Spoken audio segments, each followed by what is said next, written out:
ये देखें, ये भी एवरेज स्पीड का प्रॉब्लम है। इसमें भी वही टेक्निक, वही फार्मूला मैंने पहले से लिख दिया है। ये चीज़ समझ लें आप लोग, फिर किसी भी तरीके का प्रॉब्लम होगा वो सॉल्व करना आसान हो जाएगा हमारे लिए। सबसे पहले total distance upon total time. पहले हम प्रॉब्लम से डेटा कलेक्ट करें। अब bus travels from A to B at the rate of, suppose ये हम ए पॉइंट ले रहे हैं और यहाँ से यहाँ तक हमने लिया बी पॉइंट। एक बस है जो ट्रेवल कर रही है ए से B at 20 kilometre per hours. First velocity, पहली वेलोसिटी हमें मिली हुई है 20 किलोमीटर पर आवर और डिस्टेंस ये मिला हुआ है एस।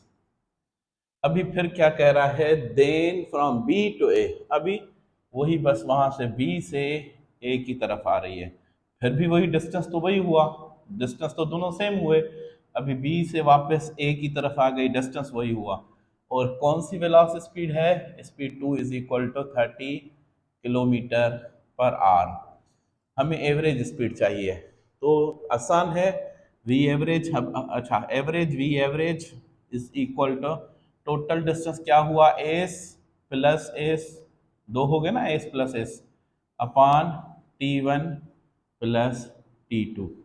हमें पता है टी तो मिली हुई नहीं है, हमें पता है S is equal to V T होता है, तो T is equal to S upon V लिखेंगे। T1 तो S upon V1, T1 is equal to S, तो सेम एस रख दिया हमने, V1 हमारे पास है 20, T2 is equal to S upon V2 हमारे पास है 30।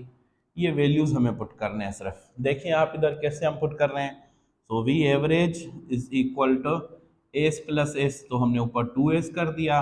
T1 की जगह पर हमने एस अपान V1 हमारा 20 है वो रख दिया, फिर एस अपान V2 हमारा 30 है वो रख दिया, और कुछ भी नहीं। Total distance upon total time वाला फार्मूला। अभी इन 20 और 30 की एलसीएम निकालेंगे, इधर ही हम निकाल रहे हैं, ये 2s सेम ऊपर, उसके नीचे ये 20 और 30 की एलसीएम निकलेगी 60। तो एस 20 की टेबल 60 पर 3 टाइम्स तो 3s हो जाएगा, प्लस 20 की टेबल 30 पर 2 टाइम्स तो 2s हो जाएगा।